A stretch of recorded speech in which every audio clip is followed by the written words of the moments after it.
ॐ श्रीशैलेशदयापात्रं दीपक्त्यादिगुणार्णवं यतीन्द्रप्रवणं वन्दे रम्यजामातरं मुनिं रम्यजामातृयोगीन्द्रपादरेखामयं सदा तदा यत्तात्मसत्तादिं रामानुजमुनिं भजे लक्ष्मीनाथसमारम्भां नादयामुनमध्यमाम् अस्मदाचार्यपर्यन्तां वन्दे गुरुपरम्परां यो नित्यमच्युतपदाम्बुजयुग्मरुक्मा व्यामोहदसदितराणि तृणाय मेने अस्मद्गुरोर्भगवतोऽस्य दयैकसिन्धो रामानुजस्य चरणौ शरणं प्रपद्ये माता पिता युवतयस्तनयादिविभूतिः सर्वं यदेव नियमेन मतन्मयानाम् आद्यस्नः कुलपतेर्वगुलाभिरामं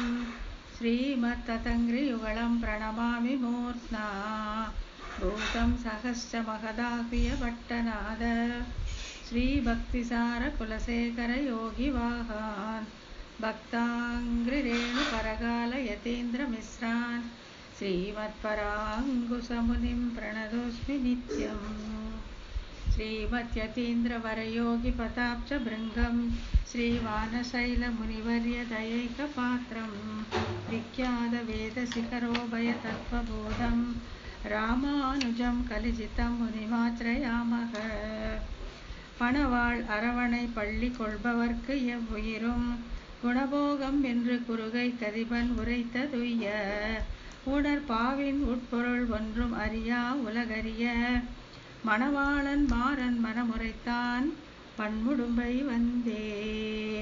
நாயனார் திருவடிகளே சரணம். அனைவருக்கும் வணக்கம். இப்போ நம்ம இந்த பெண் பேச்சில் தலைவி பேச்சு பார்க்கறதுக்கு ஆரம்பித்தோம். தலைவி பேச்சுங்கிறது திருமந்திரத்தில் நாராயண பத அர்த்தமாக இருக்கிறது. நாராயணாய என்கிற அந்த பத அர்த்தமாக இருக்கக்கூடியது. இப்போ அதில் முதல்ல 17 பதிகங்கள் தான் இந்த தலைவி பேச்சாக இருக்கிறது. அதில் முதல் 4 தூது விட்ட பாசுரங்கள், தூது விட்ட பதிகங்கள்.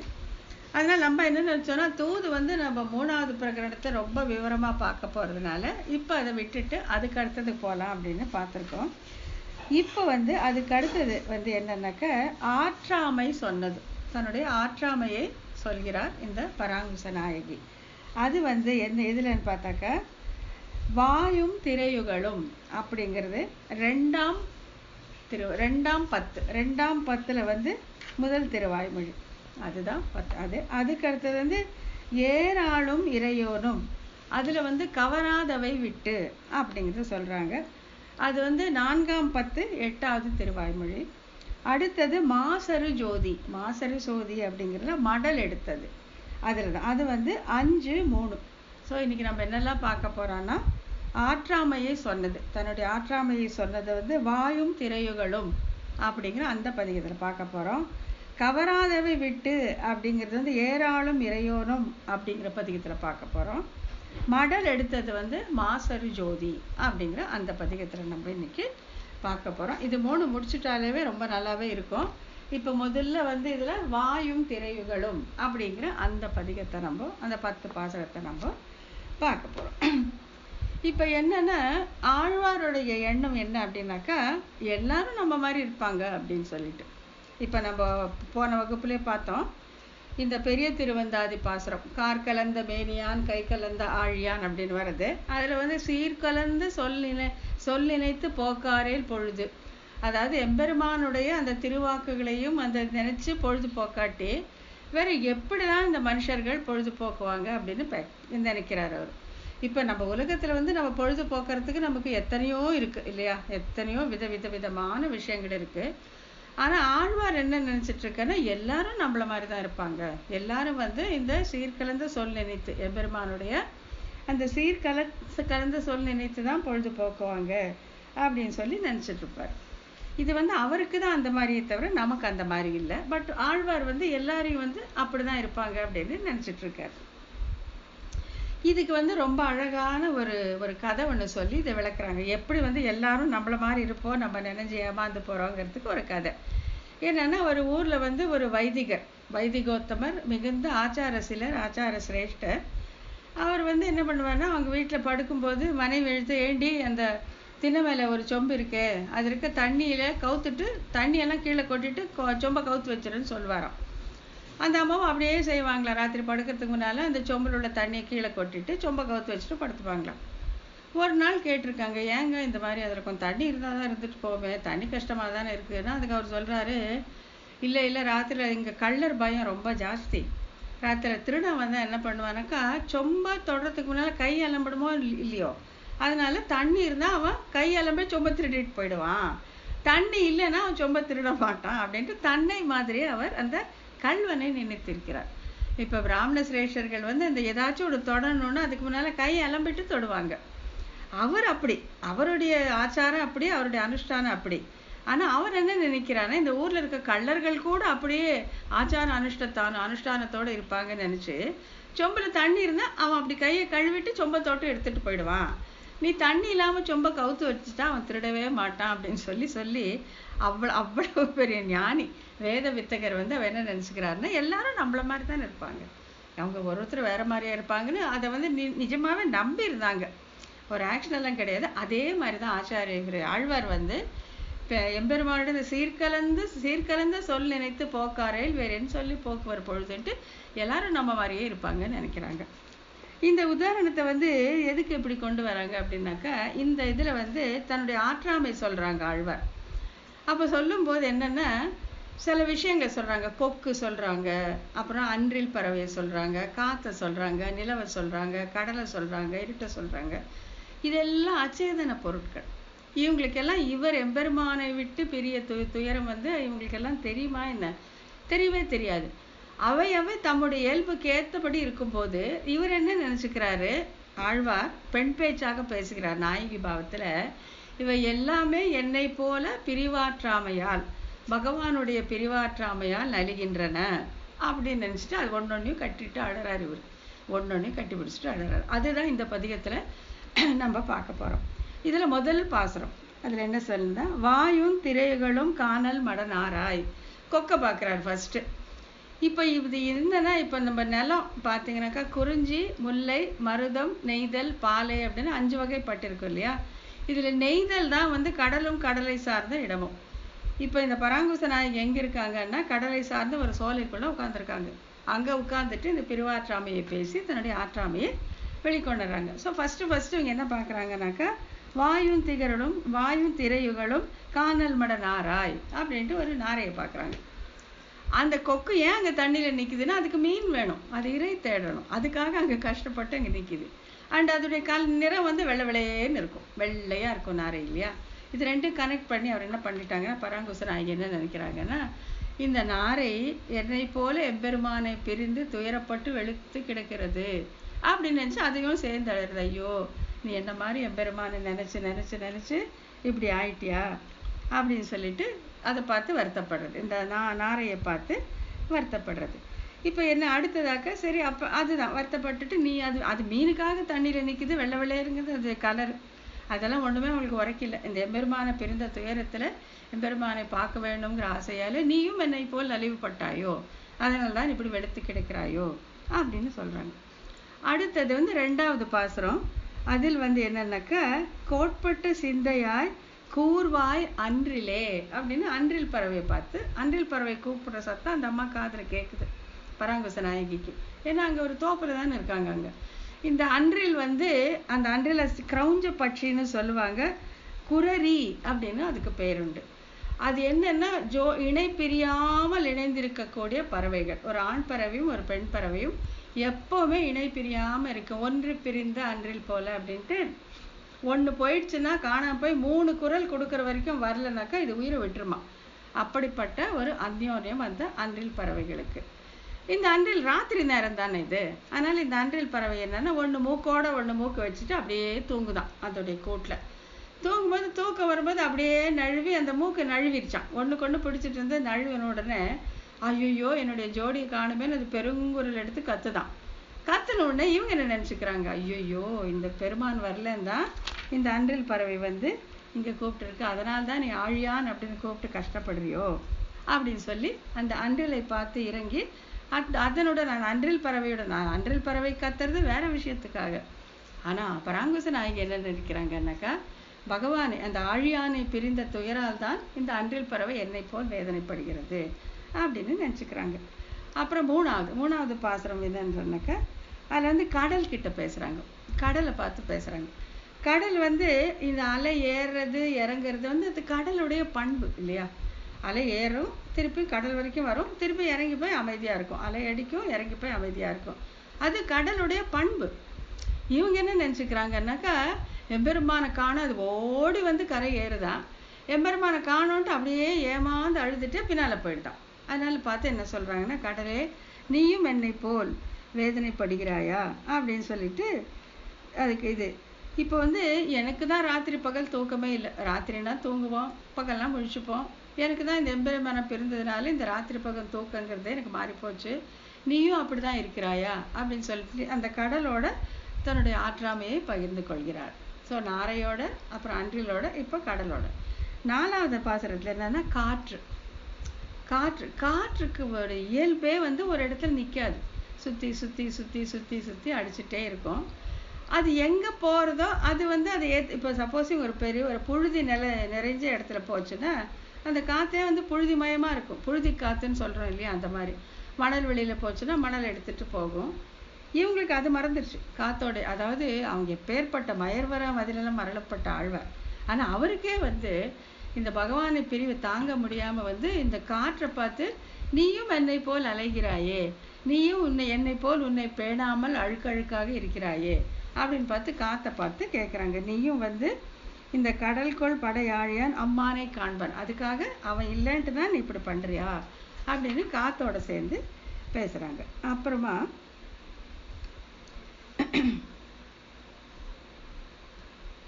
இப்போ அது மட்டும் இல்லை, அந்த கடல்கிட்ட என்ன கேட்குறாங்கன்னாக்கா, அந்த பார்க்கடலில் படுத்துட்டு இருக்கான எம்பெருமான், அவன் காலில் இருந்த திருத்துழாய் வேணும்ன்ட்டு நீ இப்படி அலைகிறியா, அதுக்காக நீ இப்படி அலைகிற. இவங்களுக்கு தான் வேணும், இவங்களுக்கு தான் அது வேணும். ஆனால் அந்த ஆற்றாமை கூறுவதனால எல்லாரும் தன்னை போலவே இருப்பதாக, எல்லாரும் இந்த அச்சேதனங்கள் கூட தன்னை போல எம்பெருமானை பிரிந்து வருந்துவதாக அவர் பேசுகிறார். அப்புறம் வந்து அதுக்கடுத்து என்ன பேசுகிறாங்கன்னா, வானத்தை பார்த்து பேசுகிறாங்க. வானத்தில் வந்து அப்போ ஜோன்னு மழை கொட்டிகிட்ருக்கு. மழை கொட்டினவுடனே இவங்க என்ன நினைக்கிறாங்க, பாவம் இந்த வானம் வந்து எம்பெருமானை காணப்பெறாமல் அழுது கொண்டு இருக்கிறது. ஐயோ நீ அழவே அழாதே, இந்த துன்பம் தீர்ந்து நீ வாழ வேண்டும். அதை வந்து மங்களாசாசனம் பண்ணுறாங்க. பாவம் எப்படி தான் அழற நீ. அதுவும் இந்த மழை வந்து ரொம்ப பெருசாக கொட்டி வெள்ளம் தான் வரப்போகுது, அப்பேற்பட்ட மழை. அதை பார்த்துட்டு அவங்க சொல்கிறாங்க, ஐயையோ நீ கூட அழுது கொண்டு இருக்கிறாயா, இந்த பகவானை பார்க்கவில்லை என்று நீயும் அழுது கொண்டிருக்கிறாயா அப்படின்னு சொல்லிட்டு அதுக்கிட்ட கேட்குறாங்க. அடுத்தது 6வது பாசுரத்தில் வந்து சந்திரனை பார்த்து கேட்குறாங்க. சந்திரனை பார்க்குறாங்க. சந்திரன் அன்னைக்குன்னு பார்த்து மேகமூட்டமாக இருக்குது, அது அன்னைக்கு ஒரு தேய்பிரையாக கூட இருந்திருக்கலாம். அதை பார்த்து என்ன கேட்குறாங்க, ஐயோ நீ நல்லா ஒளி வீசிட்டு இருந்தியே, இப்போ உனக்கு என்ன ஆச்சு, அந்த எம்பெருமான் பிரிவால் நீ தேய்ந்து தேய்ந்து தேய்ந்து இப்படி அரைக்குறையாக ஆகிவிட்டாயோ அப்படின்னு சொல்லிட்டு என்ன சொல்கிறாங்கன்னாக்கா, நீ வந்து அந்த 5 தலை ஆதிசேஷன் மேலே படுத்திருக்கானே அந்த சக்கரபாணி, அவனை பிரிந்ததால் இப்படி ஆயிட்டியா அப்படின்னு கேட்டுட்டு அதோட கொஞ்சம் கான்வர்சேஷன் வேறு வச்சுக்கிறாங்க. என்ன அப்படின்னு சொன்னாக்கா, இப்போ எம்பெருமான் வந்து எப்போவுமே ஒரு வார்த்தை தான் பேசுவான். ராமன் வந்து 2 வார்த்தை பேசவே மாட்டான், ஒரு வார்த்தை தான், ஒரு அம்பு ஒரு சொல் ஒரு வில் அப்படின்னு சொல்கிறாங்கல்ல, ஒரு வார்த்தை தான். ஒரு ஏகபத்னி விரதன் சொன்னால் ஒரே வார்த்தை தான், மறு வார்த்தை கிடையாது, பேசவே மாட்டான். அப்படிப்பட்டவன் தான் எம்பெருமான், இல்லைன்னு சொல்லவே இல்லை. ஆனால் இந்த ஆதிசேஷன் மேலே படுத்ததுனால அவனும் வந்து 2 வார்த்தை பேச ஆரம்பிச்சிட்டான். ஏன்னா அந்த ஆதிசேஷனுக்கு 2 நாக்கு இருக்கிறதுனால, அதனால் அவனை போலவே இவன் வந்து சொல்கிறது ஒன்று செய்கிறது ஒன்றுன்னு ஆயிட்டான். அதனால் நீ வருத்தப்படாத, எப்போவாச்சும் பெருமான் வருவான் அப்படிங்கிறத வந்து சொல்கிறாங்க இந்த நிலவுக்கிட்ட. அப்புறம் 7வது பாசுரத்தில் வந்து இந்த இருள் கிட்ட மட்டும் பேசுறது 2 விதமாக நிர்வாகம் பண்ணுறாங்க. இப்போது இது வரைக்கும் பார்த்தது, அதாவது வந்து இந்த கடல் ஆகட்டும், அன்றில் ஆகட்டும், நாரை ஆகட்டும், தென்றல் ஆகட்டும், மழையாகட்டும், இல்லை சந்திரன் ஆகட்டும், தன்னோடொக்க இருப்பதாக நினைத்து பேசுகிறாள் பராங்குசநாயகி. இந்த இருள் வந்து எப்போவுமே பிரிவாற்றமையால் வருந்துபவர்களுக்கு ரொம்ப கொடியதாக நினைக்கப்படக்கூடியது இரவு. ஏன்னா நீ விடிஞ்சாலாச்சும் 4 பேர் மூஞ்சியை பார்த்துட்டு எப்படியோ இருக்கலாம், ராத்திரிலாம் தனியாக இருக்கணும். தனியா இருந்து இந்த வேதனையை அனுபவிக்கணும் அப்படிங்கிறதுனால அந்த இருளை வந்து இவங்க கடிஞ்சிக்கிறாங்க. இப்ப நாங்க எல்லாம் படுற கஷ்டம் உனக்கு தெரியல, நீ மட்டும் உன்னுடைய சொந்த இதிலே இருக்கிறியே அப்படின்னு கடிஞ்சிக்கிறாங்க அப்படிங்கிறது ஒண்ணு. இன்னொரு நிர்வாகம் என்னன்னா, இருள் வந்து ஒரு மாதிரி மழுங்கிய தன்மையோடு இருக்கு இல்லையா? மழுங்கிய தன்மையோட எதுவுமே தெளிவாவே தெரியாது இருட்டுல. அதுக்கு சொல்றாங்க, சோ எம்பெருமானோட பிரிவால நீ கூட மழுங்கிட்டியா அப்படின்னு அதையும் தன்னுடைய கூட்டத்தோட சேர்ந்துட்டு உனக்கு இந்த துன்பம் போய் நீ நீண்ட நாள் நன்றாக இருக்க வேண்டும் அப்படின்னு அந்த இருட்டையும் அவங்க மங்களாசாசனம் செய்யறாங்க. அடுத்து வந்து கழினா இந்த சுழல் நீர் இருக்கும் இல்லையா? இருட்டு எங்கேயோ பகவானை தேடிட்டு அதுல போய் இறங்கிடுறாங்க. இந்த பராங்குச நாயகி அதுல போய் இறங்கிடுறாங்க. இறங்கிட்டு அதுகிட்டயும் பேசுறாங்க. இந்த தண்ணி வரதும் போறதுமா இருந்து பார்த்து நீயும் என்னை போல அலைப்பாய்கிறாயோ அப்படின்னு சொல்லிட்டு, சரி இங்க பார்த்தா மழை, அப்புறம் காத்து, கழியில வேற இறங்கிட்டாங்க, எதுவுமே சரியில்லை, இருட்டு வேற. அதனால வந்து தன்னுடைய திருமாளிகைக்குள்ள போயிட்டாங்க. உள்ள போயிட்டு அங்க வந்து அந்த நந்தா விளக்கு எரிஞ்சிட்டு இருக்கு. நந்தா விளக்குனா தூண்டுதலே தேவையில்லாத நந்தா விளக்கு. எப்ப பாரு அது வெளிச்சம் கொடுத்துட்டே இருக்கும். அதை போய் தொட்டு பார்க்குறாங்க. விளக்கு சூடாதான்னு இருக்கும். அதை போய் தொட்டு பார்த்துட்டு, ஐயோ நந்தா விளக்கே, உனக்கு வந்து எம்பெருமானோட பிரிவாற்றையாமாயால உனக்கு ஜுரம் வந்துருச்சா அப்படின்னு சொல்லி அதுக்கிட்ட கேட்குறாங்க. கேட்டுட்டு அந்த மாதிரி, அதாவது தன்னுடைய நிலைமையிலே இல்லை அவங்க. பராங்குச நாயகி வந்து எல்லாம் சித்து எல்லாமே தன்னை போல வருந்துவதாக நினைத்து கொண்டு அவர் பேசுகிறார். அப்புறம் அடுத்தது வந்து இதுக்கு மேல என்ன சொல்றாங்க, இனிமே வந்து இத்தனையும் நான் பார்த்து கஷ்டப்பட்டாச்சு, இவங்க எல்லாருமே கஷ்டப்படுறாங்க. கேசி என்ற அந்த அரக்கனை கொன்றவனே நீ வந்து என்ன பண்ணணும், இந்த 10வது பாசுரத்துல இனி எம்மை சோரேல, இனி வந்து எங்களை நீங்க தயவு செய்து இனிமே கஷ்டம் படுத்தவே படுத்தாது, இனிமே என்னை கைவிடவே நீ விடக்கூடாது அப்படின்னு சொல்லி கேட்கறதாக அந்த 10வது பாசுரத்துல இருக்கு.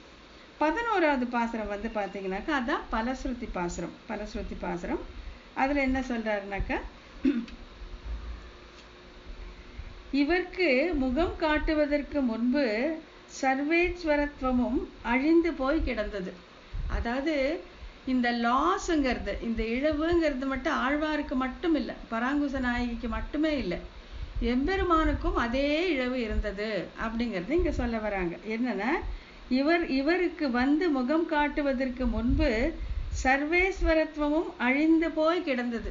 சர்வேஸ்வரன் கூட அவனுக்கு இல்லாம போச்சான்.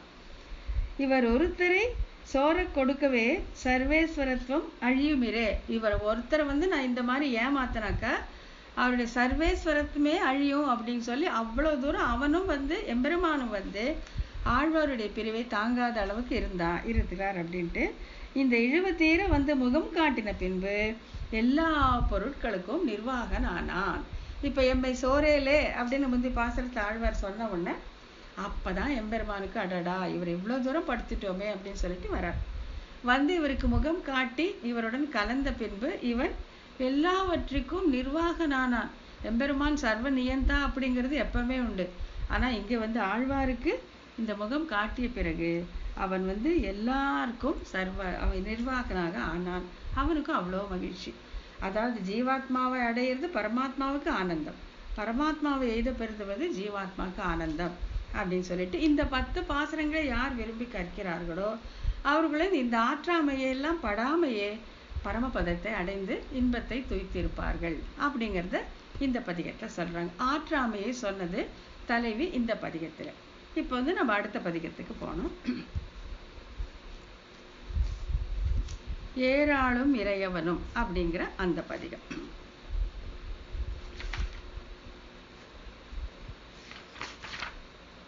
இப்போ இந்த ஏராளும் இறையவன் பதிகம் இது வந்து எப்படி வந்தது அப்படிங்கிறதுக்கு, இதுக்கு முந்தின பதிகத்துல வந்து ஆழ்வார் வந்து பார்த்தவர் கண் கலங்கி மனம் உருகும்படி கூப்பிடுகிறார்.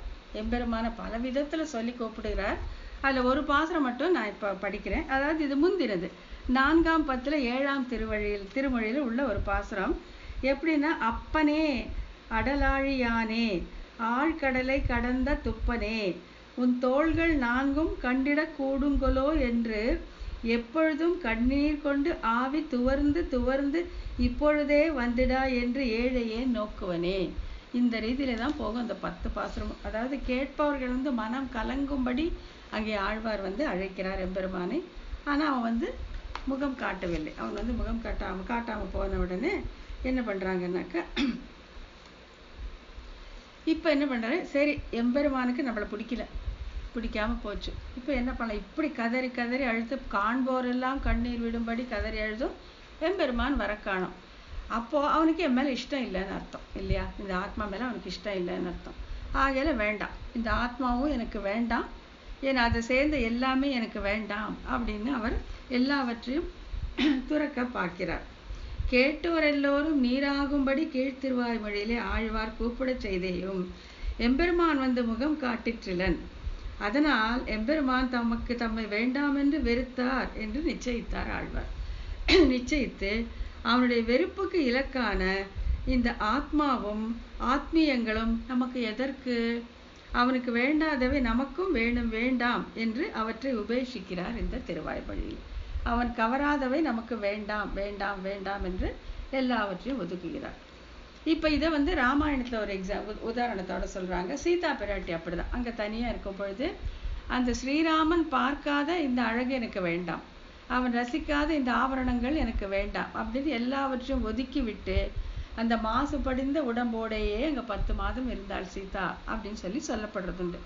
அதாவது இந்த ஜீவாத்மா வந்து அவனுக்கு சொந்தமானது இல்லையா, அப்படி இருக்கும்போது அவனே அந்த ஜீவாத்மாவை வந்து பார்க்கவில்லை, அவன் கவனிக்கவில்லைன்னா ஜீவாத்மா தான் எதற்கு, அதுக்கு சேர்ந்தவை தான் நமக்கு எதற்கு அப்படின்னு சொல்லிட்டு அது இன்னொன்று வந்து ஆளவந்தாருடைய ஸ்தோத்திர ரத்னத்திலேருந்து ஒன்று காமிச்சு கொடுக்குறாங்க. அதில் வந்து ஆளவந்தார் வந்து நம்ம குரு பரம்பரையில் வரக்கூடியவர் யாமுனாச்சாரியார்.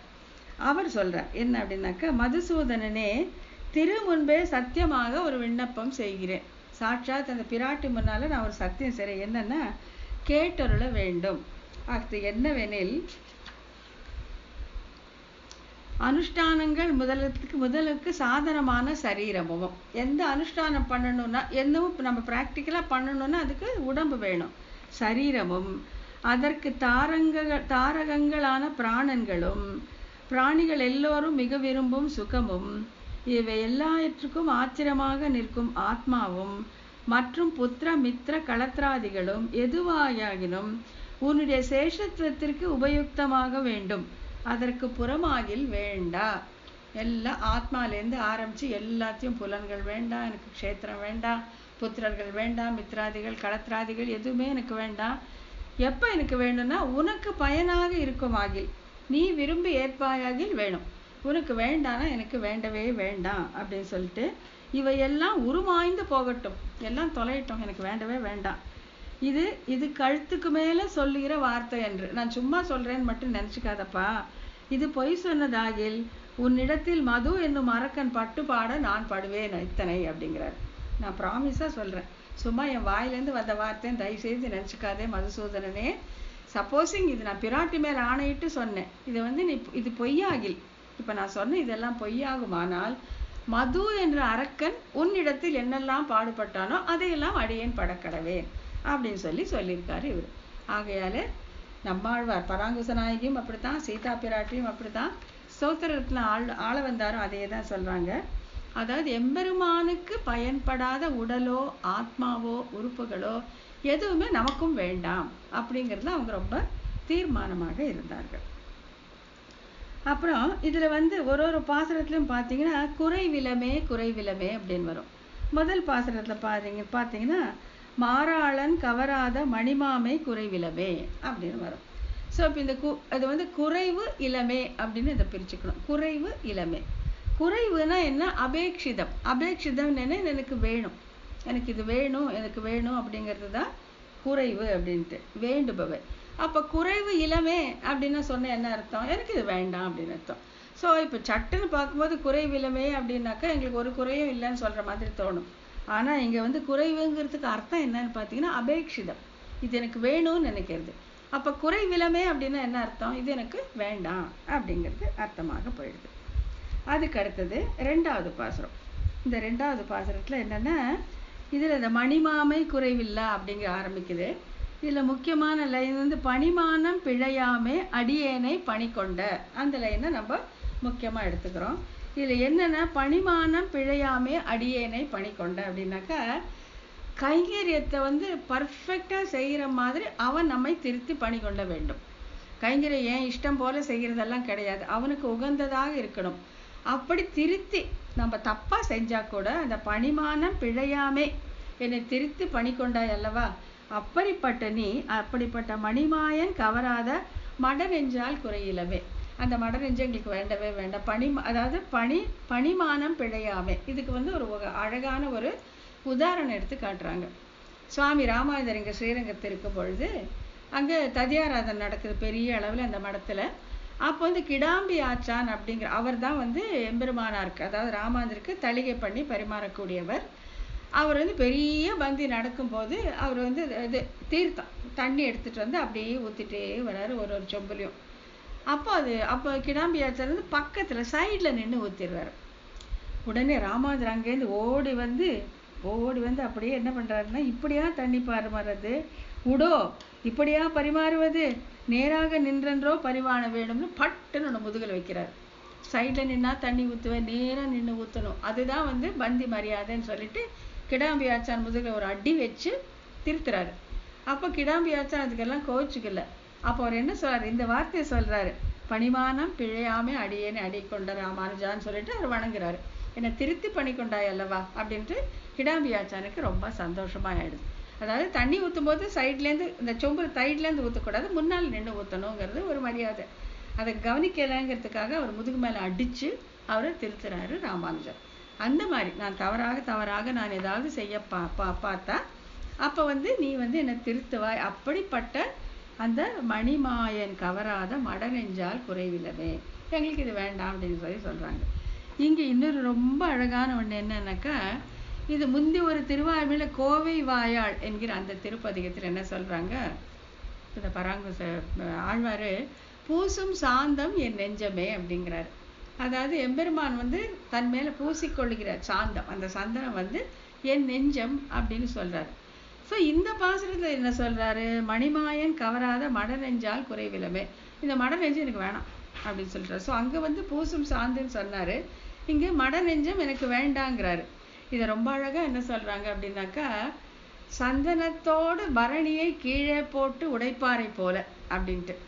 அதாவது இந்த கதாநாயகி வந்து இந்த தலைவி வெயிட் பண்ணுறா வரவே இல்லை, வராமல் போன வச்சுன்னா விலை உயர்ந்த சந்தனம் ஒரு குப்பியில் வச்சுருக்கா ஒரு பரணியில், இவன் வரவே இல்லை அப்படிங்கிற அந்த கோபத்தால் அந்த சந்தனத்தை இந்த குப்பியோட போட்டு உடைச்சிட்றான். அந்த மாதிரி சொல்கிறாங்களா, இந்த மட நெஞ்சம் எனக்கு வேண்டான்ட்டு.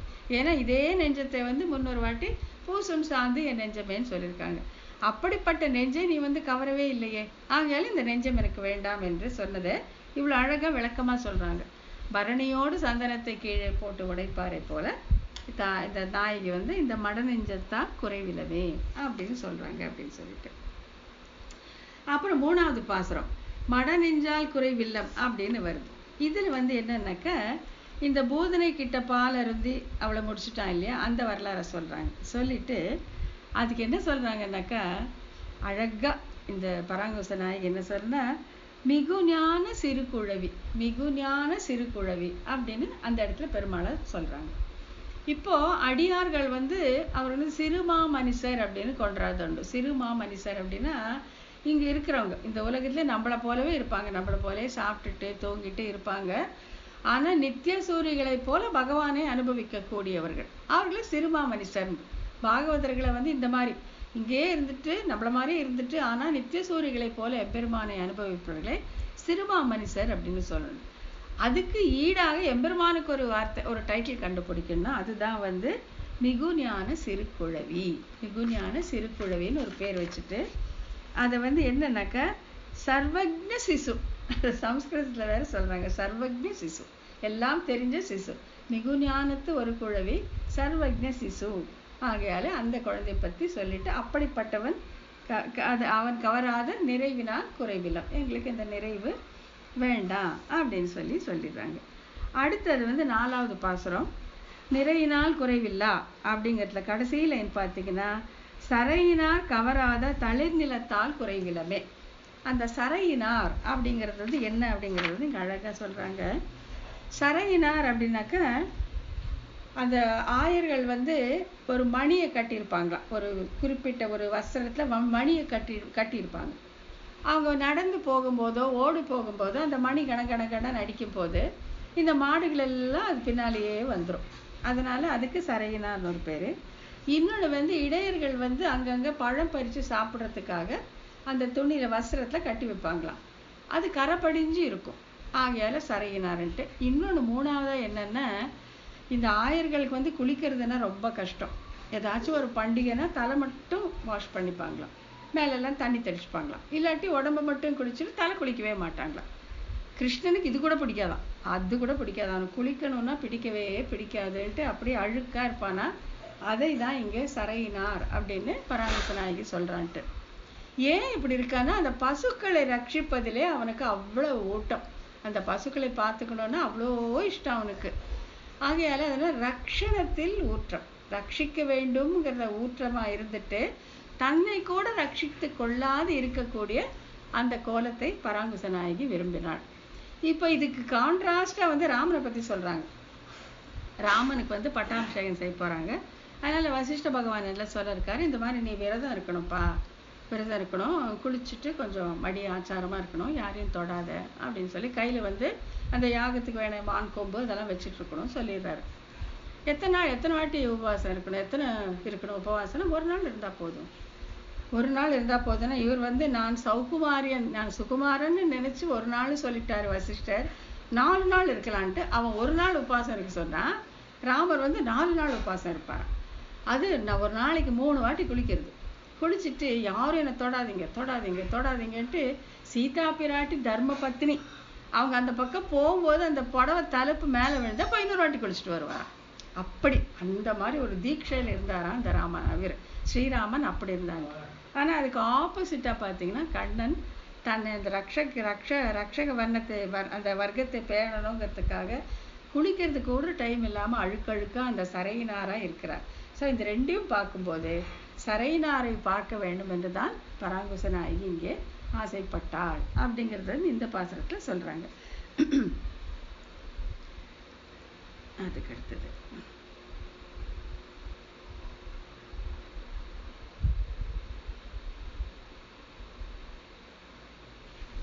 இதில் வந்து நம்ம கவனித்து பார்க்க வேண்டிய லைன் என்னன்னு சொன்னாக்கா, கடல் ஞாலத்து அழிமிக்கான் கவராத அறிவினால் குறைவிலமே. இந்த கடல் ஞாலத்து அழிமிக்கான் அப்படிங்கிறதுக்கு ரொம்ப அழகாக என்ன சொல்கிறாங்கன்னா, இந்த சம்சார மண்டலத்திலே மிகுந்த அருளை உடையவன் என்கே. இந்த சம்சார மண்டலத்தில் இந்த பக்த ஜீவர்கள் மேலே நம்ம மேலே தான், இந்த சம்சாரத்தில் கஷ்டப்படுறவங்க மேலே தான் அவன் மிகவும் அருளை உடையவன். பரமபத வாசத்தை காட்டிலும் இவ்வுலகில் வசிப்பதே எம்பெருமானுக்கு மிகவும் பிரியம் என்றவாறு. இதை வந்து ஸ்ரீவசன பூஷணத்திலேருந்து ஒரு சூர்ணிகை எடுத்து இங்கே காட்டுறாங்க. திரிபாத் விபூதியிலே பரிபூர்ண அனுபவம் நடவா நிற்க அது உண்டது உருக்காட்டாதே.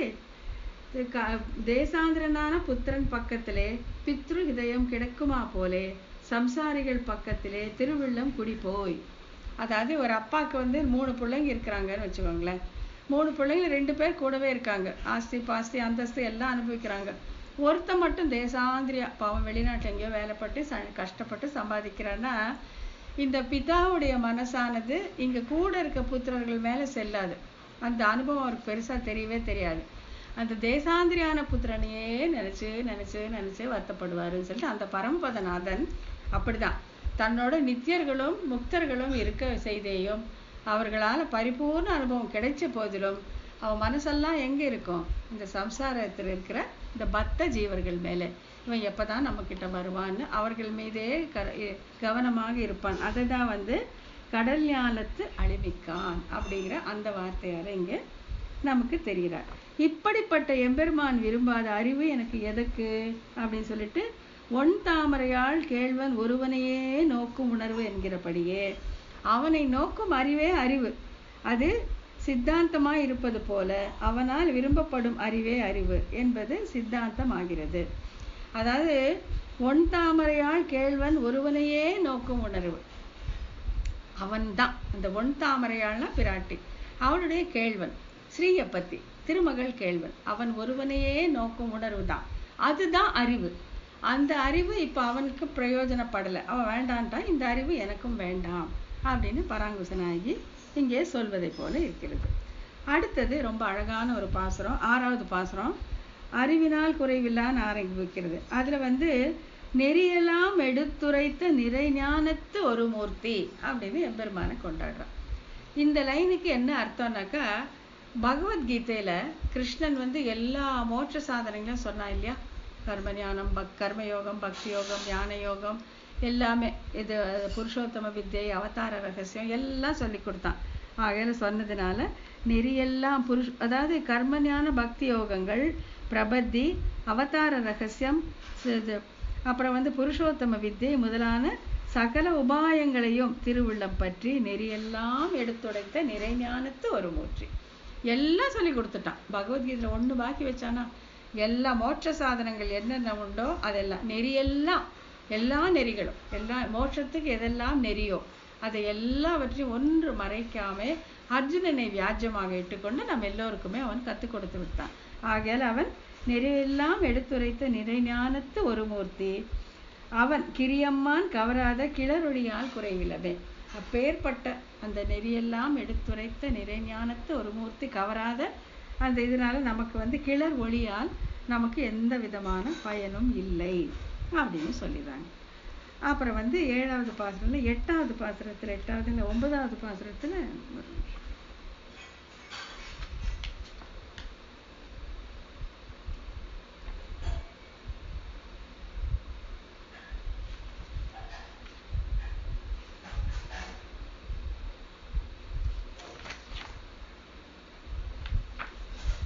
அப்புறம் நம்ம 11வது பாசுரம் தான் பார்க்க போறோம், பலஸ்ருதி பாசுரம்.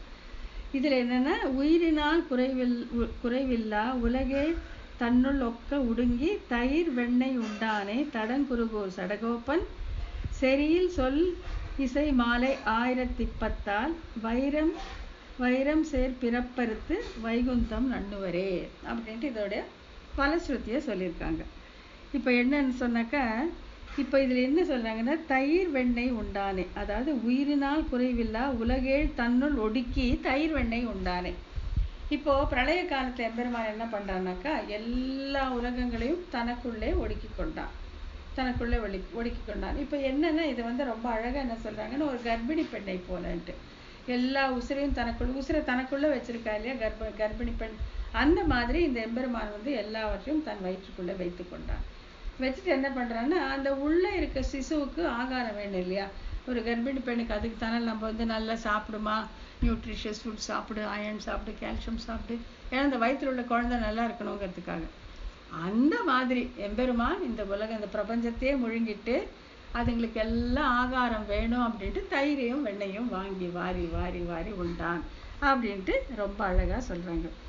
கர்ப்பிணி வயிற்றில் பிள்ளைக்கீடாக போஜனாதிகள் பண்ணுமா போலே, கர்ப்பிணி பெண்கள் வயிற்றுள்ள பிள்ளைக்கு ஈடாக போஜனாதிகள் பண்ணுமா போலே உள் விழுங்கின லோகங்களுக்கு ஜீவனமாக தயிர் வெண்ணெய் உண்டான். அதனால எப்போ பார்த்தாலும் தயிர் வெண்ணையும் சாப்பிட்டுட்டே இருப்பான்ட்டு. இப்படிப்பட்ட எம்பெருமான் விஷயமாக ஆழ்வார் அருளி செய்த 1010 சம்சாரம் அடி அறுக்கலாம் என்றாயிற்று. வைரம் சேர் பிறப்பு என்ன, அந்த வைரம் சேர் பிறப்புங்கிற வார்த்தை ஏன் இங்கே வைக்கிறாங்கன்னா, வேண்டான்னு சொன்னாலும் விடாத இந்த சம்சார பந்தம், வேண்டான்னு சொன்னாலும் விடாத இந்த சம்சார பந்தம் இந்த பாசுரங்களை படிக்கும் போது நம்மை விட்டு அகன்று விடும் அப்படின்ட்டு ரொம்ப அழகா இதுக்கான பலஸ்ருதி சொல்லி இந்த பதிகத்தை நிறைவு செய்கிறார் பராங்குச நாயகி.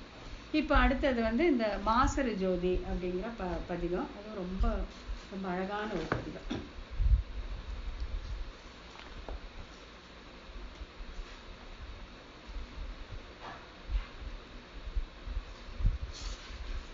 இப்போ என்னன்னாக்கா, இவர் எவ்வளோ கூப்பிட்டும் வராமல் போகவே பராங்குச நாயகி என்ன பண்ணுவாங்கன்னாக்கா, நான் மடலூர்கிறேன் அப்படின்னு புறப்பட்டுறாங்க. இந்த மடலூறுதல் அப்படிங்கிறது என்னன்னா, அந்த காலத்தில் இருந்துதான் நம்ம ஊரில். மடலூறுதல் வந்து பொதுவாக ஆண்கள் தான் செய்கிறது, பெண்கள் செய்ய மாட்டாங்க. ஆண்களுக்கே அது ரொம்ப கஷ்டமான ஒரு விஷயம் சொல்லுவாங்க. அதாவது பனை ஓலையில் ஒரு குதிரை மாதிரி பண்ணி வச்சுப்பாங்க. என்னன்னா, இவன் வந்து இந்த கதாநாயகன் வந்து ஒரு தலைவன் வந்து ஒரு பெண்ணை ரொம்ப விரும்புவா. ஆனால் அந்த பெண் வந்து முகம் கொடுத்தே பேசாமல் போகாதனால இவனுக்கு வந்து அந்த பிரிவு துயர் தாங்க மாட்டாம எப்படியும் அவளை அடைந்தே தீர வேணும் அப்படிங்கிறதுக்காக இந்த மடலூர்கள் செய்வாங்க. பனை மரத்துல ஒரு குதிரை மாதிரி செஞ்சுட்டு கையில வந்து அவளுடைய படம் வரைஞ்ச ஒரு கொடி, ஒரு வெள்ளை கொடியெல்லாம் வச்சுட்டு தெரு தெருவா அலையிறது. இந்த மாதிரி இந்த பெண்ணுக்கு ஈவு இல்லை, இரக்கம் இல்லைன்னு எப்படி விட்டான்னு சொல்லி பார்த்து அந்த ஊர் ராஜாவும் பெரிய மக்களும் என்ன பண்ணுவாங்கன்னா, எப்படியாவது அந்த பெண்ணுக்கிட்டையும் ஒரு பெற்றோர்கிட்டையும் பேசி அவளை வந்து இவனுக்கு திருமணம் முடித்து கொடுப்பார்கள். இது ஆண்கள் செய்யக்கூடியது, ரொம்ப கஷ்டமான ஒரு இது. ஆனா இங்க பராங்குச நாயகி என்ன பண்றாங்கன்னா, மடலூரை துணிகிறாள். இவங்களும் அப்படிதான். திருமங்கை ஆழ்வார் பெண் பேச்சு பேசும் பரகால நாயகி. அவர் வந்து சிறிய திருமடல் பெரிய திருமடல் அப்படின்ட்டு அவர் மடலூரை போகிறத வந்து பெரிய ஒரு திவ்ய பிரபந்தமாவே அருளி செய்திருக்கிறார். ஸோ இங்க வந்து இந்த பதிகத்துல பராங்குச நாயகி மடலூரை துணிகிறாள். சக்கரவர்த்தி திருமகன் சமுத்திரராஜனை சரம் புகுந்து வழிவிட விடுத்தும் அக்கடல் அரசை நிருமார்ப்பை. இது என்னன்னாக்க, இது வந்து ஸ்ரீராமாயணத்திலேருந்து எடுக்கப்பட்ட ஒன்று. என்னன்னா, இப்போ வந்து ஸ்ரீராமன் வந்து இலங்கையில் வந்துட்டான். இலங்கைக்கு போகணும். அந்த கடற்கரையில் ராமேஸ்வரத்தில் நிற்கிறாங்க.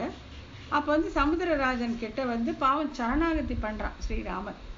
ஏன்னாக்கா விபீஷ்ணன் சொன்னான். விபீஷ்ணன் வந்து அப்போதான் விபீஷ்ணன் சரணாகதி பண்ணி ராமர் அவரை ஏற்றுக்கொண்டு விட்டார். பட்டாபிஷேகமும் ஆயிடுச்சு அவருக்கு. ஸோ விபீஷ்ணன் என்ன நினைக்கிறாருன்னா, யாரும் நம்ம போய் சரணம் சொன்னா அவங்களுக்கு நம்ம உதவி பண்ணிடுவாங்கன்னு நினைச்சு ஸ்ரீராமர் கிட்ட வந்து, நீங்க கடலரசனை சரணாகதி பண்ணுங்க, வழி விட்டுருவாங்க அப்படின்னு சொன்னா, அதே மாதிரி ஸ்ரீராமருக்கு என்ன தெரியாதா என்ன, இந்த அன்பன் சொன்னாங்கிறதுக்காக அதையும் செய்யறாரு. 3 நாள் வந்து அந்த கடற்கரையிலேயே கிடக்குறாரு. சமுத்திரராஜன் வழி விடவே இல்லை. அப்படி என்ன பண்றதுன்னா, இப்ப ராமருக்கு சரியான கோபம் வந்து, சௌமித்ரி அப்படின்னு லக்ஷ்மணனை கூப்பிட்டு, என்னுடைய வில்லு அம்பு எடுத்துட்டு வா, நான் அம்பு எய்து இந்த தண்ணீர் என்னும் தத்துவமே இல்லாம செஞ்சிடறேன், கடலரசனை நான் அழிச்சிடுறேன், தண்ணியே இருக்கக்கூடாது, இந்த வானர முதலைகள் எல்லாம் கடல் மணல் மேல நடந்தே ஸ்ரீலங்காவுக்கு போகட்டும், லங்கைக்கு போகட்டும், தண்ணீருங்கிற தத்துவமே இந்த மாதிரி இருக்கக்கூடாது அப்படின்னு கோபமா பேசினான் ஸ்ரீராமன். உடனே கடலரசன் வந்து வணங்கி வழிவிட்டான் அப்படிங்கிறது அது ஸ்ரீராமாயணம். இப்ப இங்க என்ன சொல்றாங்கன்னாக்கா, இங்க அதே மாதிரி ஆழ்வார் என்ன சொல்றாங்களே, நம் அபேட்சிதத்தை நிறைவேற்றாத எம்பெருமான் எதுக்கு, என் அபேட்சிதன்னா நான் விரும்பி கேட்டது, இப்ப குறைவுன்னு பார்த்தாலே அதே தான்.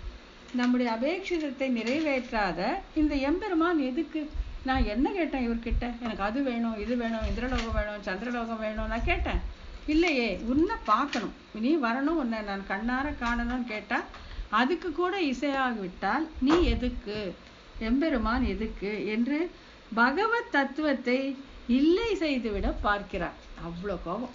பகவத் தத்துவமே இல்லைன்னு பண்ணிடலாம்.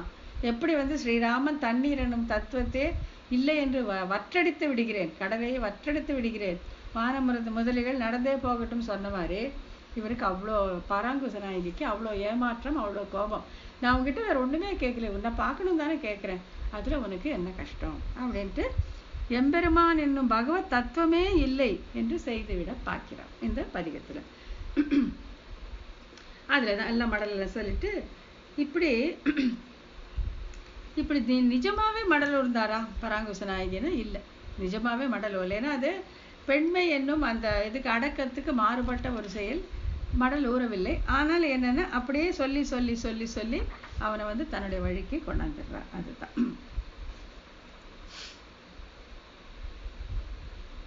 அப்போ இப்போ வந்து இப்போ தோழி கேட்கறதாவே வச்சுக்கலாம், இல்லை மற்றவங்க கேட்கறதான கூட அந்த நம பதார்த்தம் அதானே.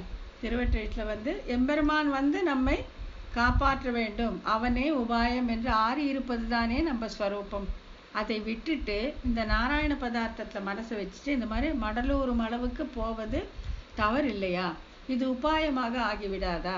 இது எம்பெருமான் திருவுள்ளத்திலே வருத்தத்தை ஏற்படுத்தாதா அப்படின்னு கேள்வி கேட்டு, இல்லை இது வந்து உபாய கோடியிலே போகாது, உபாயமாக ஆகாது, துவரை விஞ்சிய நிலை, எம்பெருமானை காண வேண்டும் என்ற துவரை விஞ்சிய நிலையாக இருப்பதாலே இது வந்து அவனுக்கு மகிழ்ச்சியை ஏற்படுத்தும், அவனுடைய முகத்திலே வந்து உல்லாசத்தை ஏற்படுத்தும், இது உபாயமே ஆகாதுன்னு இங்க ஒரு எக்ஸ்பிளனேஷனும் கொடுத்துறாங்க. ஏன்னா மடலூர்றது அப்படிங்கிறது ஒரு எக்ஸ்ட்ரீம் ஸ்டெப்பு. அதை போய் அது ஒரு பெண் எடுக்கிறா அப்படின்னா இது தப்பாகாதா, இது உபாய கோடியில போய் விடாதா, எம்பெருமான் உள்ளத்திலே சீற்றத்தை ஏற்படுத்தாதானா? இல்லை, ஏற்படுத்தாது. இது அந்த துவரை விஞ்சிய நிலை.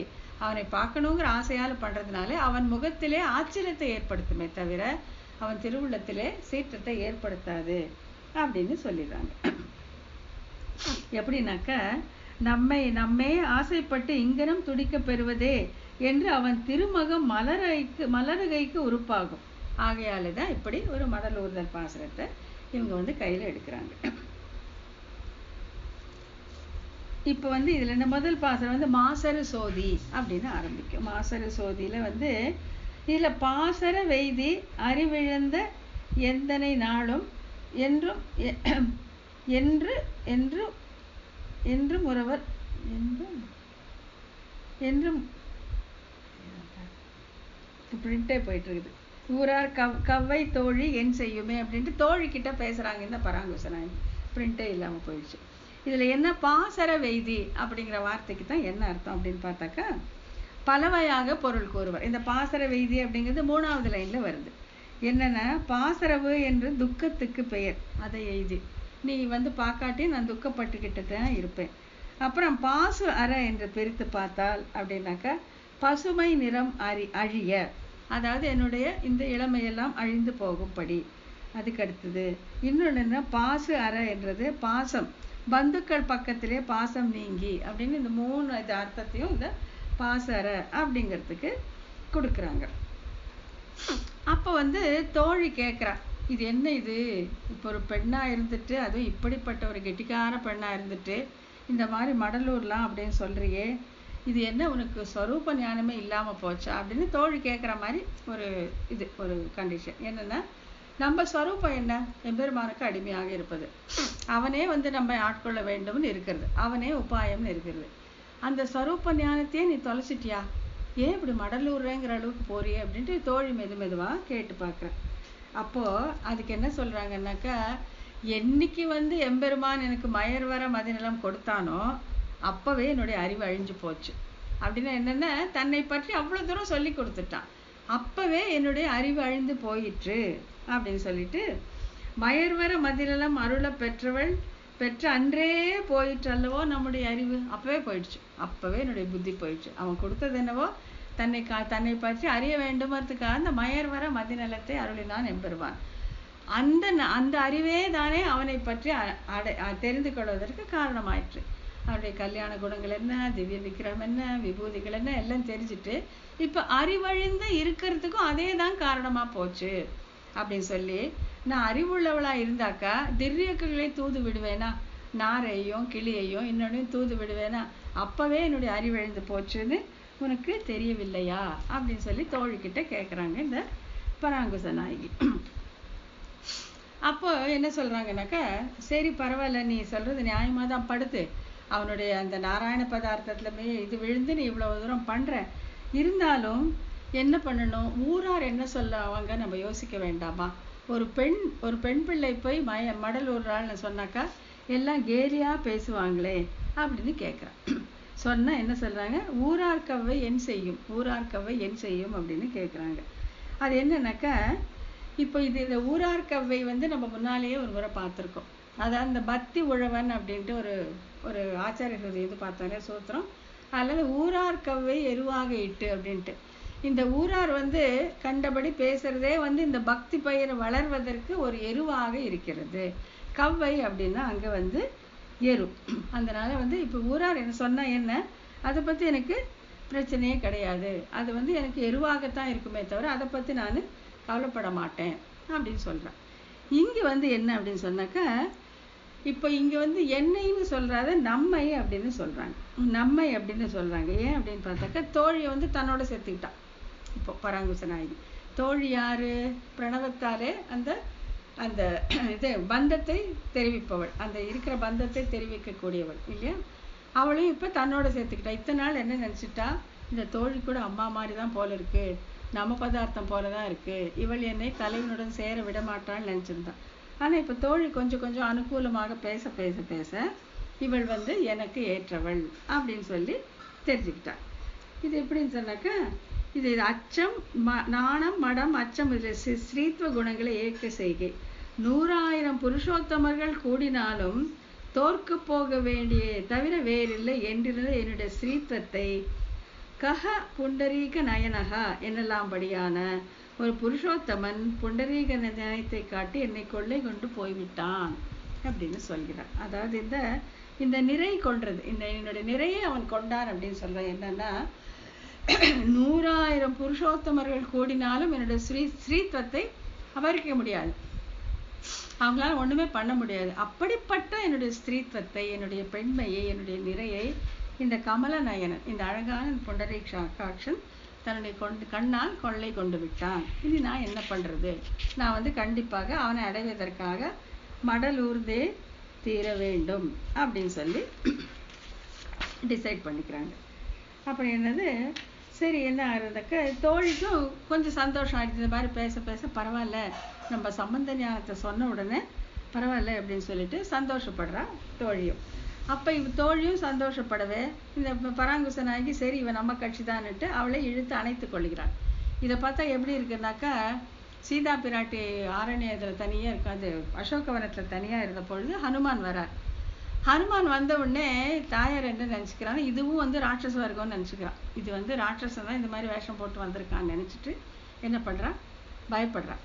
அப்போ இல்லை இல்லை திருவடி ராமர் அனுப்பிச்சதுன்னு தெரிஞ்ச உடனே அவரை ரொம்ப கொண்டாடினாள் அப்படின்னு சொல்லி சொல்றாங்க. பிராட்டி திருவடியை ராவணன் வரவிட்ட ஆள் என்று சங்கித்து தவிர்த்து பெருமாள் பக்கலில் நின்று வந்தவன் என்று அறிந்த பின்பு அவனை கொண்டாடினா போலே இவளும் தோழியை கொண்டாடுகிறாள். இவ தோழியை ஒரு டிஸ்டன்ஸ்லேயே வச்சிருந்தா. ஏன்னா இவ எப்படி இருந்தாலும் நம்ம பதத்தால உணர்த்தப்பட்ட அம்மாக்கள் சொன்னதான் இவளும் சொல்லுவா அப்படின்ட்டு. ஆனா இப்ப போக போக போக பரவாயில்ல, தோழி நம்ம பக்கம் பேசுறா அப்படின்ட்டு அவளை அணைத்து கொண்டு அவளையும் தன்னாலே தன்னோட சேர்த்துக்கிறான். அப்புறம் என்ன பண்றான்னாக்கா, இப்போ இந்த அடுத்த பாசுரம், அதாவது 4வது பாசுரத்துல ஊரார்கவ்வை எருவிட்டு அன்னை சொல் நீர்படுத்து அப்படின்னு ஒரு அழகான ஒரு வரி. ஊரார்கவ்வை எருவிட்டுதான் இந்த ஊரார்கள் கேலி பேசுறாங்க இல்ல, ஒரு பெண் பிள்ளை இப்படி எல்லாம் செய்யுமா அப்படின்னு கேலி பேசுனா அது எரு மாதிரி. இந்த காதல் பயிர் வளர்வதற்கு, இந்த பக்தி பயிர் வளர்வதற்கு அது எரு மாதிரி. அம்மாவுடைய திட்டு எப்படின்னா நீர் வார்த்து அப்படிங்கிறாங்க. அது எப்படின்னாக்கா, எரு ஒரு முறை போட்டுட்டா போதும், ஆனா நீர் அடிக்கடி வாத்துட்டே இருக்கணும் இல்லையா. அந்த பக்தி பயிர் வளரணும்னா எரு ஒரு முறை போட்டுடலாம், ஆனா தண்ணி அடிக்கடி பாய்ச்சிட்டே இருக்கணும் இல்லையா. அது எப்படின்னாக்கா, ஊரார்க்கவே ஒரு முறை சொல்லிட்டு போயிடுவாங்க, இந்த பொண்ணா இது அடங்காம வளர்ந்துருக்குதுன்னு சொல்லிட்டு போயிடுவாங்க. ஆனா அம்மா டெய்லி திட்டிட்டு இருப்பா, டெய்லி பொடிந்துக்கும், இப்படி பண்றே எப்படி பண்றே நல்லா இருக்குதான்னு திட்டிகிட்டே இருப்பா. ஆகையால் அந்த ஊரார்க்கவை எருவானாலும் இந்த அன்னையுடைய சுடு சொற்கள் இந்த பக்தி பயிர் வளர்வதற்கு நீராக ஆயிற்று அப்படின்னு சொல்றாங்க. தாயார் உடன் இருந்து எப்பொழுதும் பொடிந்து கொண்டே இருப்பாள் என்பது பெறப்படுகிறது. இந்த மாதிரி இதெல்லாம் பண்ணிட்ட அப்புறம் இப்போ இது இங்க ஒரு ஒன்று காட்டி கொடுக்குறாங்க. என்னன்னா அந்த நம்ம க்ஷேத்ரஜ்ஞன் பயிர் செய்யன்னு பார்த்தோம் இல்லையா. அதாவது அதில் பெரும்பாலில் க்ஷேத்ரஜ்ஞன் பெருஞ்செய் அப்படிங்கிற அந்த சூத்திரம், அந்த பக்தி உழவன் பார்த்தாலும் ரொம்ப விவரமா பார்த்தோம். அதுக்கு முக்கிய காரணமாக அமைந்தது இந்த பாசுரம் தான். இந்த பாசுரம் தான் இதுல தான் இருக்கு. அந்த ஊரார்க்கவை இருக்கு, தாயார் நீர் விட்டது இருக்கு, அப்புறம் இந்த விளைவித்த காரமர் மேனி, அதாவது தண்ணி ஊத்துனா மட்டும் போதாது, மழையும் பெய்யணும்னு நாங்கள் பார்த்துருக்கோம். ஆகையால ஆச்சார ஹிருதயத்துல நாயனார் அந்த சூத்திரத்தை எழுதுவதற்கு அடிப்படையாக இருந்தது இந்த பாசுரம் அப்படின்னு இங்க காட்டி கொடுக்குறாங்க. அப்புறம் இந்த பாசுரம், அதாவது 5ல கடியன் கொடியன் நெடியமால் உலகம் உண்ட அடியன் அப்படின்ட்டு கடியன் கொடியன் அப்படின்னு அந்த ஸ்ட்ராங் வேர்ட்ஸ் வச்சு அவங்கள திட்டுறாங்க. கடியன் அப்படின்னா என்னன்னா, ஸ்வகாரியத்திலே கனவேகம் உடையவன் என்கை. தனக்கு ஒரு காரியம் உண்டானால் தானே மேல் விழுந்து சடக்கென்று கலுக்குபவன், அதுதான் கடியன். தன்னுடைய வேலை முடியணும்னா என்ன, அப்படி செகண்டா பறந்து வந்துடுவான், நிக்க வைக்கவே மாட்டான், மேல் விழுந்து கலப்பவன் இந்த கடியன். கொடியன் அப்படின்னு யாருன்னு பார்த்தாக்கா, இத்தலையில் நோவு பாராதே பிரியுமவன் என்பவன். அவ்வளோ ஃபாஸ்டா வந்தான் இல்லை, ஐயோ வந்தோமே இவளோட இருக்கணுமேன்னு இல்லாம எத்தனை ஃபாஸ்டா வந்தாமோ அத்தனை ஃபாஸ்டா திரும்பி போறதுனால இவன் கொடியன் அப்படின்னு சொல்றாங்க. அப்புறம் நெடியமால், இவன் ரொம்ப பெரியவன், அதாவது கை புகுந்திருக்க செய்தேயும் அளவிட ஒண்ணாதபடி இருக்கும் இருப்பவன் என்பர். நம்ம கிட்டதான் இருப்பான், ஆனா இப்படிப்பட்டவன் அப்படின்ட்டு அவனை வந்து நம்மால கிரகிச்சிக்கவே முடியல. இதன் கருத்தாவது, மேல் விழுந்து களவானிற்க செய்தே பிரிய வேணும் என்று நினைப்பன். இங்க கூட இருக்கும்போதே இன்னொரு இடத்துக்கு போலான்னு நினைச்சிட்டு இருப்பான். அப்படி அவன் நினைத்ததை அறிந்து பிரியலாகாதென்று மடிபிடித்து கால் கட்டி விளக்க பார்க்கலாமே. அப்படி விளக்குவதற்கு கூசி நடுங்கி அஞ்சி இருக்க வேண்டும்படி திடீரென்று பரத்துவம் காட்டி நிற்பவன். அதாவது வரான், வந்து கலக்கிறான், இவளோட இருக்கான், இருக்கும்போது வேற இடத்துக்கு போகணும்னு நினைக்கிறான். அது இந்த நாயகிக்கு தெரியுது. தெரியும் போது ஐயோ இவன் இப்போ விட்டுட்டா கஷ்டம், இப்போ போகக்கூடாது, எனக்கு மனசே இல்லையே நினைச்சு கால் கட்டி கெஞ்சி கூத்தாடான்னு நினைக்கும் போது திடீரென்று பரமாத்மாவாக உயர்ந்து அப்படியே அவள் நடுங்க செய்திருவான். பரத்துவத்தை காட்டி நடுங்க செய்வான். ஆகையால் தான் இதை வந்து கடியன் கொடியன் நெடுமால் அப்படின்னு சொல்லி இதை இங்க இது பண்றாங்க. அப்புறம் அரியவர் திருமேனி மாயத்தன். அது வடிவை கண்டால் சர்வஸ்வத்தானம் பண்ண வைக்கிறானோ சர்வச அபகாரம் பண்ண வைக்கிறானோ என்று தெரியாதபடி ஆச்சரியமான தன்மை உடையவன். மாயத்தன் என்றதற்கு நம்பிள்ளையீடு. நானும் என்னுடைமையும் நீட்ட வழக்கு என்ற இவ்வுக்தி அனுசந்தித்து அதிலே நெஞ்சு அபகிருத்தமாயிருக்க அவ்வளவிலே கண்ணில் மணலை தூகிவிட்டு அகல வல்லவன். அப்படி வந்து எல்லாம் ஒரு ஆக்ஷன் கொடுக்கறது, நீ இல்லாட்டி எனக்கு இல்லை, நீயே தான் நானே தான் நீ எல்லாம் சொல்லி இவ வந்து அப்படியே அதை சந்தோஷமா இருக்கும்போது ஒரே நிமிஷத்துல கண்ணில் மணலை தூவிட்டு பறந்து செல்லக்கூடியவன். அப்படிப்பட்ட இவன். சரி, இதெல்லாம் கேட்டுக்கிறான். இதெல்லாம் யார்கிட்ட சொல்லிட்டு இருக்காங்க? தலைவி கிட்ட தோழி கிட்ட சொல்றாங்க. இதை கேட்ட தோழி, அம்மா நீ சொல்வதை நானும் அறிவேன், நீ சொல்றதெல்லாம் எனக்கு கூட தான் தெரியும், ஆனால் நான் விளக்குகிறேன் அல்லன். உன்னை நான் பிரிக்கிறதுக்கு நான் ட்ரை பண்ணவே மாட்டேன். தாயார் வெறுக்கும் என்று சொல்கிறேன், அம்மா வந்து கோச்சுப்பா அப்படின்னு சொல்றா. அவளை என்ன செய்யறது அப்படின்னு கேட்டா அதுக்கு உடனே என்ன சொல்றா, அதுதான் அடுத்த பாசுரம். ரொம்ப அருமையான ஒரு பாசுரம். அன்னை என், அதாவது வந்து 6வது பாசுரம். அன்னை என் சொல்லின் என் அன்னை என் செய்யில் என் ஊர் என் சொல்லின் என் தோழிமீர் என்னை இனி உமக்கு ஆசை இல்லை. அகப்பட்டேன் முன்னை அமரர் முதல்வன் வண்தோராபதி மன்னன் மணிவண்ணன் வாசுதேவன் வலையுளே அப்படின்னு சொல்லிட்டு, சரி சரி அம்மா கோச்சுப்பாங்க, அம்மா சொல்லுவாங்க. அம்மா என்ன பண்ணுவா அப்படின்னு கேட்டா அம்மா உசிரியே விட்டுருவாங்க. நீ இந்த மாதிரி பண்றதை பார்த்தா அம்மா உசிரியே விட்டுருவாங்கன்னா விட்டா விடட்டும் அப்படிங்கிறா. அன்னை என் செய்கில் என், என்ன வேணா பண்ணிட்டு போட்டோம். சரி, அதை பார்த்து ஊரார் எல்லாம் என்ன சொல்றாங்கன்னா ஊரார் என்ன வேணா சொல்லிட்டு போட்டோம், எனக்கு அதை பத்தி கவலை இல்லை. ஏன்னா நான் வந்து வாசுதேவன் வலையிலே அகப்பட்டேன். முன்னம் அமரர் முதல்வன் வண்துவராபதி மன்னன் வாசுதேவன் வலையுளே. அமரருக்கு அதிபதியாக இருந்தவன் இங்க வந்து இந்த துவராபதியில துவாரகால அரசனா இருக்கக்கூடிய இந்த வாசுதேவனுடைய வலையிலே நான் அகப்பட்டு விட்டேன். எனக்கு வந்து எங்க அம்மா சத்தாலும் எனக்கு கவலை இல்லை, ஊரார் என்னை தூற்றினாலும் கவலை இல்லை, இந்த வலையிலிருந்து நான் வெளியில வரவே முடியாது. உனக்கும் என் மேல் ஆசை இல்லை, நீயும் என் மேல இருக்க ஆசையை விட்டுடு அப்படின்னு சொல்றான். இந்த வாசுதேவன் வலை அப்படிங்கிறதுக்கு ஒரு நிர்வாகம் ஒண்ணு உண்டு. என்னன்னாக்கா, அந்த காலத்துல அரையர் சேவை ஸ்ரீரங்கம் கோயில்ல ரொம்ப விசேஷமா நடக்கும். அதாவது 700 அரையர்கள் இருந்தார்கள் அப்படின்னு சொல்லுவாங்க. அப்ப சுவாமி ராமானுஜர் வந்து அதை அனுபவிப்பாரு உட்காந்து. எந்த பாசுரம் சொல்றாரோ அதுக்கு வந்து அவங்க வந்து அபிநயம் பண்ணி காட்டுவாங்க. சோ ஒரு நாள் இந்த பாசுரத்தை சொல்லார். அன்னை என் செய்கிலேன் ஊராரின் அகப்பட்டேன் வாசுதேவன் வலையுளே சொல்லும்போது திருவரங்க பெருமாள் அரையர் அவர் தான் அன்னைக்கு அபிநயம் பண்றாரு. அவர் வந்து அகப்பட்டேன் வாசுதேவன் வலையுள்ளேங்கிறதுக்கு அந்த வலையுள்ள அகப்பட்டேன் அப்படியே வலையை வீசுற மாதிரி அபிநயம் பண்றாரு. ராமாந்திரன் வந்து எழுந்து போயிடுறாரு. போன அரையர் கேட்கிறார், அதெல்லாம் முடிஞ்ச அப்புறம், ஏன் சுவாமி நான் பண்ணது சரியில்லைன்னா, வலை மீன் பிடிக்கிறவன் இப்படி வலை வீசுவான், நீங்க அபிநயம் அந்த மாதிரி பண்ணீங்க. ஆனா வாசுதேவன் அப்படியா பண்ணுவான்? அவன் வந்து தன்னுடைய கண்களை வலையாக வீசுவான். ஆகையாலே வாசுதேவன் வலைங்கும் போது நீங்க வந்து அந்த கண்ணை காட்டணும். வாசுதேவன் வலையுளே அகப்பட்டேனுங்கும் போது வாசுதேவன் சங்கு சக்கரத்தை காமிச்சு வலையும் போது அவனுடைய 2 கண்களை காட்டணும் அப்படின்னா, சரி சாமி இனிமே நான் அப்படியே பண்றேன் அப்படின்னு சொல்லிடுறாங்க. அப்புறம் வந்து அடுத்த பாசுரம் 7வது வலையுள் அகப்படுத்துங்கிறது. அதுல வந்து தலையில் வணங்கவும் ஆங்கொலோ தையலார் முன்பே அப்படின்ட்டு, நான் வந்து அவனுடைய வந்து திருவடிகளை நான் வணங்கணும், என் தலையை வந்து அவன் கால் மேல வச்சு வணங்கணும் அப்படின்னு கேட்குறாங்க. இது என்னன்னா, இந்த தலையில வந்து இந்த பெருமாளோ இல்லை எந்த அந்த தலைவர்கள் வந்து மிக உயர்ந்தவளா இருந்தாலும் அவர்களுக்கு மனைவியா இருக்க தலைவிகளும் அந்த அரசிகளும் வந்து அவ்வளவு பெருமை மிக்கவர்கள். அவங்க வந்து கையை பிடிச்சுப்பாங்களே தவிர ஒரு தலைவி ஆனவள், ஒரு அரசி ஆனவள், ஒரு சக்கரவர்த்தினி ஆனவள் காலில் விழுந்து வணங்குறதுங்கிறது கிடையாது. இதை வந்து ஒரு இடத்துல காட்டுறாங்க. ஒரு முறை என்ன ஆயிடுச்சுன்னாக்கா, ஒரு முறை இவர் சொல்லிட்டு இருக்கிறது, ராஜேந்திர சோழன் என்கிற இடத்தில் கூரத்தாழ்வான் இப்பாசுரத்தை சொல்லிட்டு இருந்தார். கூரத்தாழ்வான் சொல்லிட்டு இருக்கும்போது, ஆமருவி நிறை மேய்த்தான் நம்பியார் என்று 100 பிராயம் வயசானவர் ஒருத்தர் அப்படியே நடுங்கி எழுந்துக்கிறார். எழுந்துட்டு, சுவாமின் தலைமகள் தலையாலே வணங்க பெறுமோ அப்படின்னு கேட்கிறாரு.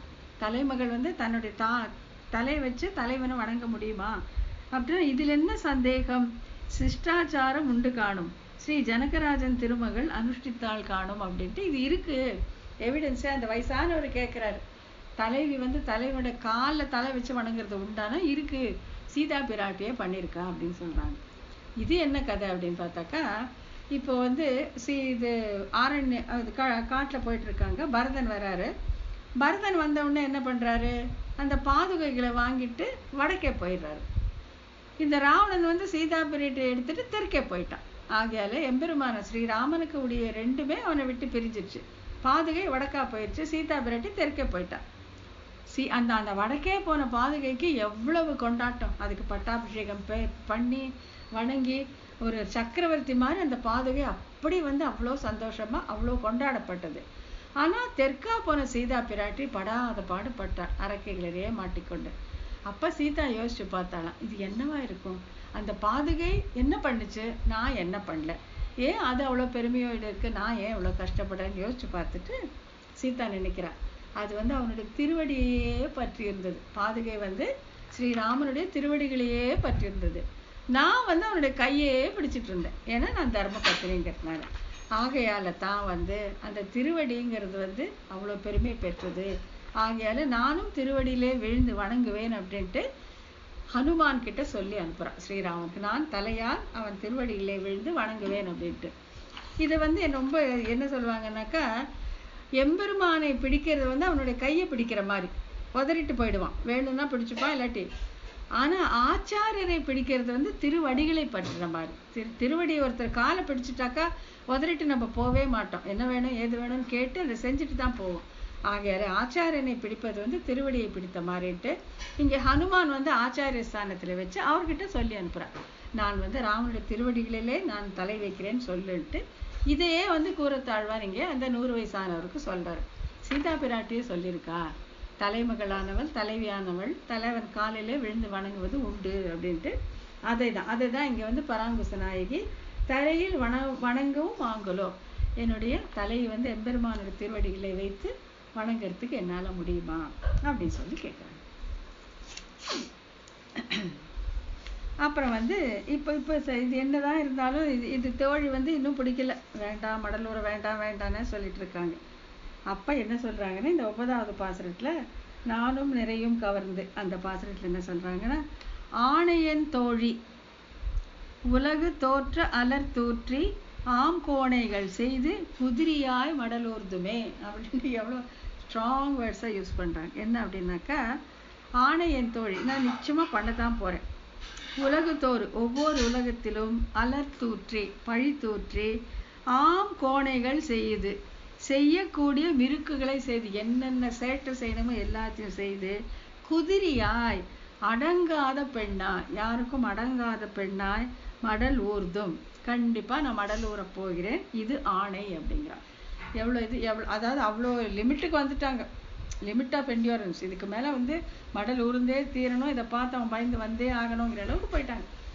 போயிட்டு என்ன சொல்றாங்கன்னாக்கா, எல்லோரும் உலகத்திலும் எல்லாரும் என்னை பழி தூற்றட்டும், ஒரு பெண் இப்படி செய்தாள் என்று பழி தூற்றட்டும், செய்யக்கூடிய கிறுக்குகளை எல்லாம் செய்து என்னென்ன செய்யணும்னு செஞ்சு அடங்காத பெண்ணாக நான் மடல் ஊறத்தான் போகிறேன், இது என் ஆணை அப்படின்னு சொன்ன தோழி என்ன பண்றா, சரிம்மா நீ என்ன வேணும் பண்ணிக்கோ அப்படின்னு சொல்லி, தோழி நான் ஆணையிட்டு சொல்கிறேன் கேள், அவ்வோலக்கம் அவனும் அவ்விருப்பும் என் கையிலே படப்புகிர்ந்திருக்குது பாராய், இவ்விடத்தை இருக்க ஒட்டுவேன் என்று இருக்கிறாயோ, உலகெங்கும் புக்கு பழி தூற்றி அழிக்க கடவேன், என்னை ஊரார் பழி சொல்லும்படி அவனை லோகமெல்லாம் பழி சொல்லும்படி நான் பண்ண கடவேன் என்கிறார்.